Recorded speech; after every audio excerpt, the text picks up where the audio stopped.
오늘 영상은 잉카의 농업 시스템을 위주로 만들어 보았습니다. 오래전 보관했던 사진들이라 화면이 그다지 좋지가 않네요. 양해 부탁드립니다.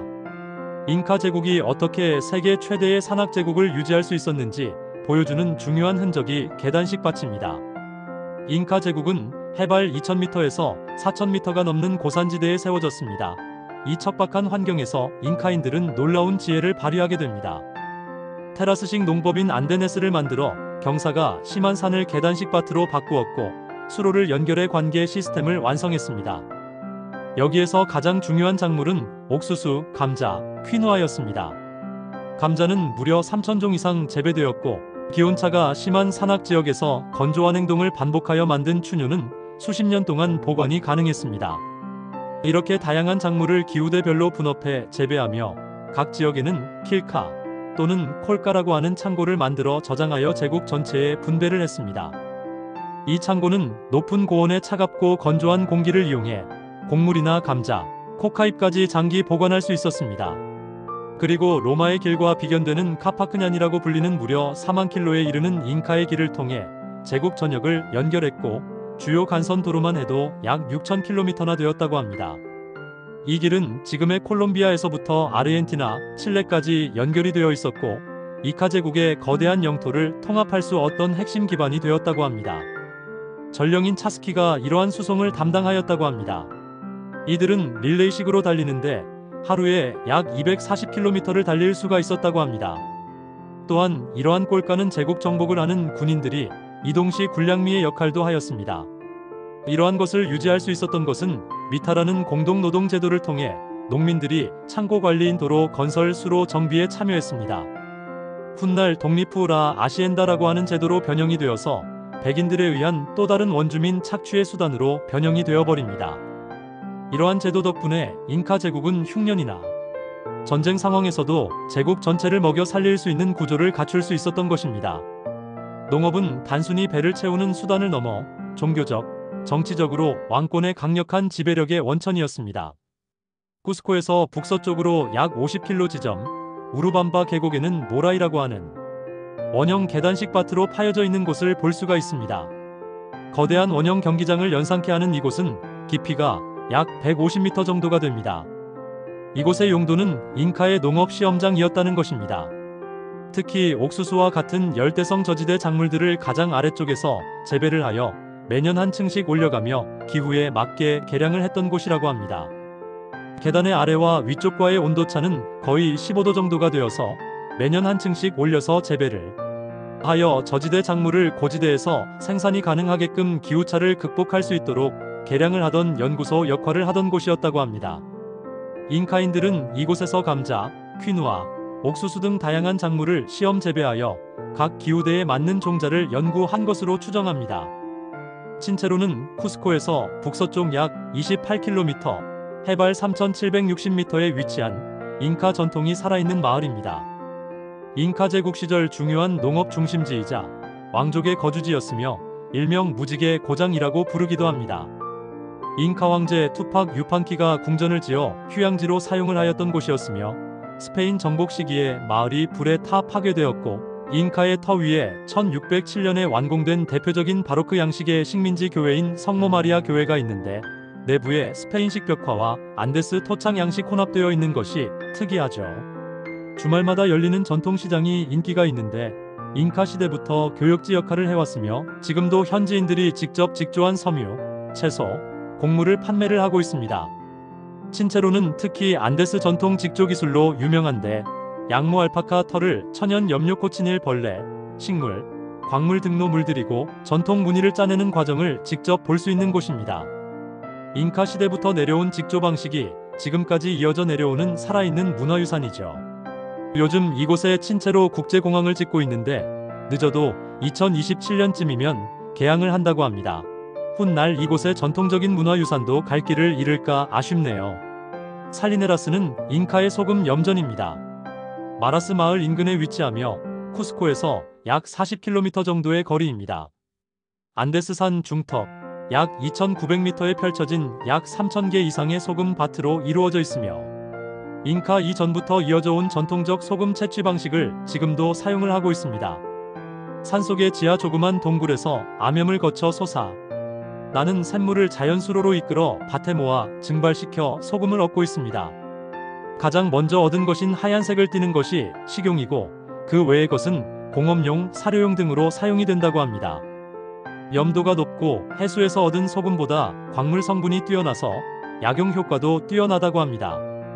잉카 시대부터 중요한 교역품이었던 소금은 흰 황금이라 불리며 제국 곳곳으로 운반이 되었고 식품 저장이나 제의에도 필수적이었다고 합니다. 신체로 모라이, 살리네라스 이 세 곳은 단체 관광인 패키지에는 거의 일정이 없지만 배낭여행을 하시는 분들은 우루밤바 계곡 인근에 위치해 있어서 함께 묶어서 관광을 하시면 좋을 것입니다. 쿠스코에서 뿌노까지는 약 390km이며 거의 10시간가량이 소요됩니다. 단체 관광을 하시는 분들은 쿠스코 시내를 벗어 나기 전에 오로페사라고 하는 마을에 내려서 빵을 준비해서 많이 타시기도 합니다. 이곳 오로페사는 마을 전체가 빵을 만드는 곳으로 페루 전역에 빵을 공급을 하고 있습니다. 현지인들은 장거리 버스로 이동 시 커다란 빵을 여러 개 준비를 하여 밤새 먹으며 이동을 합니다. 가장 먼저 들리는 곳 이락치라는 곳인데 쿠스코 남쪽으로 약 110km 정도에 위치하고 있습니다. 락치는 잉카 제국에서 가장 신성한 신전 중 하나로 창조신 비라코차를 모신 곳입니다. 비라코차는 태양과 달, 별을 창조한 신으로 잉카인들에게 만물의 창조자로 숭배되었습니다. 따라서 이곳은 단순한 신전이 아니라 제국의 종교 중심지 중 하나였습니다. 길이 약 92m, 너비 25m, 높이 14m에 달하는 거대한 사원입니다. 가운데에 세워진 거대한 중앙벽은 잉카 건축물 중 가장 높은 벽 중 하나라고 합니다. 아래는 화강암, 위는 어도비 흑벽돌로 쌓아 올린 독특한 구조로 되어 있습니다. 양쪽에는 11쌍의 기둥 22개이 늘어서 있었고 지붕은 안데스에서 가장 큰 초가 지붕 중 하나였을 것으로 추정하고 있습니다. 주변에는 200개가 넘는 원형 창고인 꼴가가 배치되어 있는데 이는 식량과 재물을 저장하기 위한 것으로 잉카의 재분배 시스템을 보여주고 있습니다. 그리고 주위에는 성벽과 관문이 있어 단순한 사원이 아니라 성곽도시의 기능도 갖추고 있었음을 알 수 있으며 순례자들이 쿠스코로 가기 전에 반드시 들르는 성스러운 곳이며 중간 기착지였던 곳이라고 합니다. 처음 발견이 되었을 때 이곳의 벽에는 풍채가 좋고 하얀 수염을 팔까지 길게 늘어뜨린 백인이 맹수를 쇠사슬로 묶어 손에 쥐고 있는 그림이 있었다고 합니다. 라라야 고개는 노상온천으로 유명하며 쿠스코주와 뿌노주의 경계가 되는 곳입니다. 차량의 장기 이동으로 누적된 피로와 고산병 증세가 10분 정도만 온천에 발을 담궈도 치유되는 느낌이 듭니다. 단주의할 점은 이곳의 평균 해발 고도가 4,338m인 것을 감안해서 천천히 움직이셔야 합니다. 그리고 앞에 보이는 침보야산의 만년설도 볼 수가 있어서 피로가 많이 해소될 것입니다. 침보야산의 빙하가 우루밤바강의 원천이라고 합니다.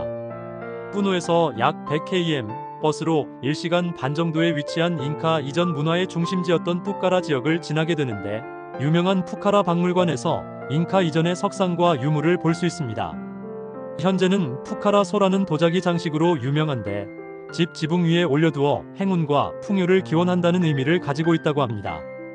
뿌노는 평균 해발 고도가 3,827m이고 티티카카 호수의 관문 도시로서 우로스 갈대섬, 따길레 섬, 아만타니 섬 관광의 출발지이기도 합니다. 뿌노의 역사는 푸카라 문화로 기원전 500년에서 서기 200년으로 거슬러 올라갑니다. 푸카라 문명은 초기 안데스 고원 문명으로 잉카 제국에 흡수되기 전 뿌노 일대는 아이마라 부족들의 거주지였다고 합니다. 티티카카 호수는 잉카 신화에서 태양신 인티가 아들 망코 카팍과 마마 오클로를 세상에 내려보낸 곳으로 여겨져 잉카인들에게는 성스러운 땅으로 여기는 곳입니다. 16세기 스페인 정복 이후 뿌노는 포토시 은광 개발의 중요한 거점이 되었는데 이곳은 지금의 볼리비아 포토시로 들어가는 길목이었기 때문입니다. 포토시 지역의 세로 리코는 특히 유명한 은광으로 16세기에서 18세기 동안 세계 은 생산량의 60% 이상을 공급한 것으로 추정이 됩니다.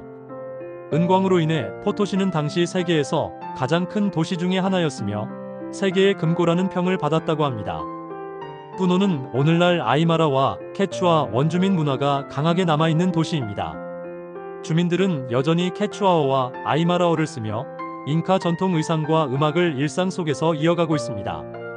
전 세계에서 관광객들이 이곳을 찾는 이유는 티티카카 호수와 섬마을 공동체 때문입니다. 우로스 유아로에스 섬의 부족들은 갈대토토라로 만든 인공섬에서 살고 있으며 고대부터 이어온 독특한 생활 방식을 현재까지도 유지를 하고 있습니다. 이곳의 우로스 섬은 과거 잉카인들의 공격을 피해서 들어가서 살기 시작한 이후 지금까지 그 명맥이 이어오고 있습니다. 예전에 일본계 대통령이었던 알베르토 후지모리 대통령이 당선이 되면서 교육의 필요성을 강조하며 이곳 우로스 섬에 학교를 지어주기도 하였습니다. 풍습 중 하나는 부부가 이혼을 하게 되면 살고 있던 갈대섬도 절반을 톱으로 잘라서 나누고 떨어지는데 나중에 다시 합치게 되면 떨어진 섬을 끌고 와서 다시 붙이곤 한답니다. 타킬레 섬은 유네스코 무형문화재로 지정이 된 섬인데 남자들이 뜨개질을 하고 여자들은 직물을 제조하는 특이한 전통 문화를 가지고 있습니다. 아만타니 섬은 관광객을 위한 민박집들이 있는데 호객행위는 못하고 공동체가 모여서 교대로 숙박을 시킨다고 합니다. 뿌노는 페루 전통 민속춤과 음악의 본고장으로 대표적인 축제는 카니발 데 비르엔데라 판델라리아 축제가 매년 2월에 열리는데 가톨릭 축제와 원주민 전통 의식이 결합된 행사입니다. 라틴 아메리카 최대 규모의 민속 축제 중 하나로 꼽힙니다. 이러한 문화 역시 2014년에는 유네스코 인류 무형문화유산에 등재되었습니다. 티티카카 호수는 페루와 볼리비아의 국경이 있으며 볼리비아는 과거에 칠레에게 해안선을 빼앗긴 후로 이곳 티티카카 호수를 근거로 해군을 창설하고 있다고 합니다. 다음 영상은 나스카를 한번 살펴볼까 합니다. 구독과 좋아요. 오케이.